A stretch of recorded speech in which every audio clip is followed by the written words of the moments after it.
If you're sitting in the audience at this conference, you've probably at least read one of Ursula Bielski's books. Now we'll meet Lake Claremont Press, the company that published all 4 of them, and they've got 2 more on the way. I ran into Ursula, who was a childhood friend. We had been put in the same reading class in 1st grade because we came to school knowing how to read. So we were put in this special little group where it just occurred to us just a few years ago that they started us off making books together, almost from 6 years old. And you know, here 30-some years later, we're still making books together. When we were 13, Ursula grew up across from the school we went to. So before school started, in 7th and 8th grade, we would go to her house, this small group of girls, and she had this spooky organ at the base of a staircase. And her house was haunted, and a lot of people felt afraid to be in there, so people would take turns playing spooky music on the organ while one girl would walk up the stairs, turn the corner, and when they got to the top of the stairs, they would let out this blood-curdling scream.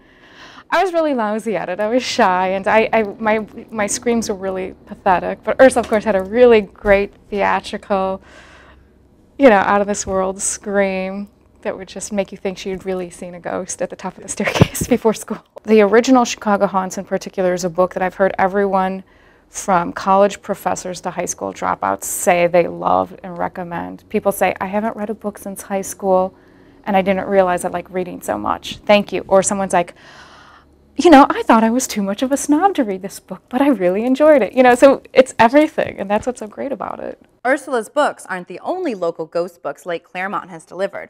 Meet Bishop Muldoon. Muldoon is more of a, focuses on one story about the haunted St. Charles Borromeo Rectory, which was, in its own way, a legend passed through the seminaries of Chicago.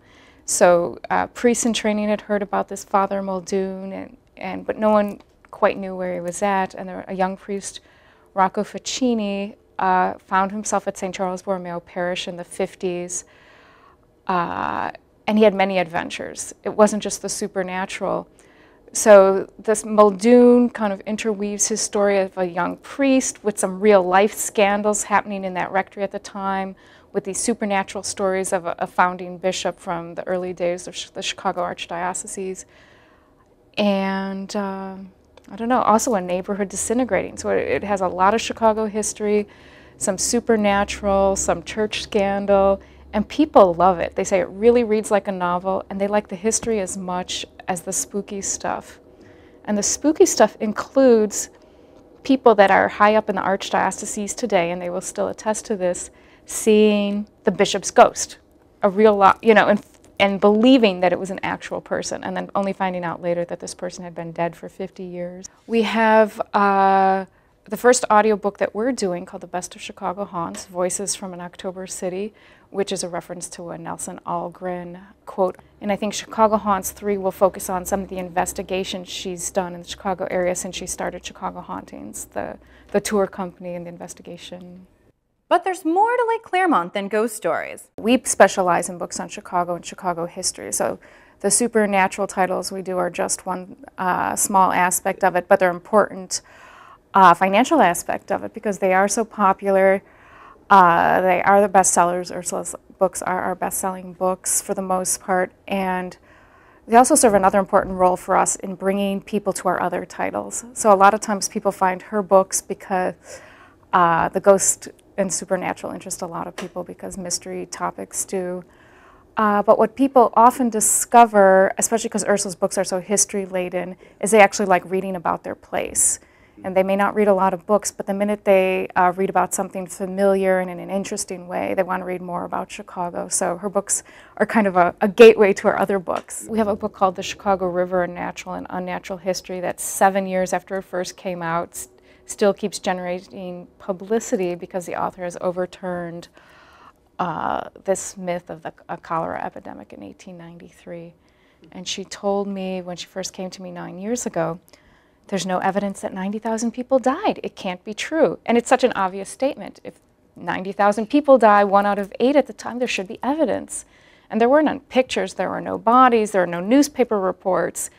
And at the time, the Chicago newspaper reports were talking about cholera epidemics in London and Paris, but none in their own city were supposedly 90,000. And it's such an obvious thing, yet she couldn't, where did it come from? Well, she has since really traced back the origin of this legend, dismantled it, and now from, the more authoritative powers that be, she's finally gotten recognition and said, you know what, she's right. There was no epidemic. It was kind of this public relations thing that kind of got out of hand, and people just kept quoting and misquoting the wrong person until it became accepted fact. Rule 53, capturing hippies, spies, politicians, and murderers in an American courtroom, and is by Andy Austin, a woman who has been a courtroom sketch artist in the federal courts in Chicago for 38 years. And she stumbled into it just sitting in the audience of a Chicago 7 trial after the 68 conventions. She was there, the artist didn't show up, she pitched herself, and she kind of stayed on. So she's been at every major trial since John Wayne Gacy, El Runkins, mobsters. It is just a beautiful book. It's like Ursula's, but with her own style, in that it combines so many elements. And not only is Andy obviously skilled at capturing things in the courtroom, but I think her skill might not just be capturing things with images, but just capturing things, because she's a beautiful writer. The details, it's elegant, it's literary, it's funny, it's very human, it's very honest. It covers everything, just, from the horror of having to listen to kids talk that were victims that escaped John Wayne Gacy and watching them on the stand and capturing them, or their parents, and then talking about clothes with mobsters' wives in the bathroom, or talking about the special community that a courtroom becomes during a long trial. And sometimes you start liking the defendants, or the people that you shouldn't be liking. They're attractive, they're interesting, they're flirting with you. It's really fascinating. If you were to go through Lake Claremont's library, you would get a true feel for Chicago. History and guides and individual stories. Through Sharon's love of Chicago, she has really helped capture the city. I feel that knowing a city is almost like knowing a person.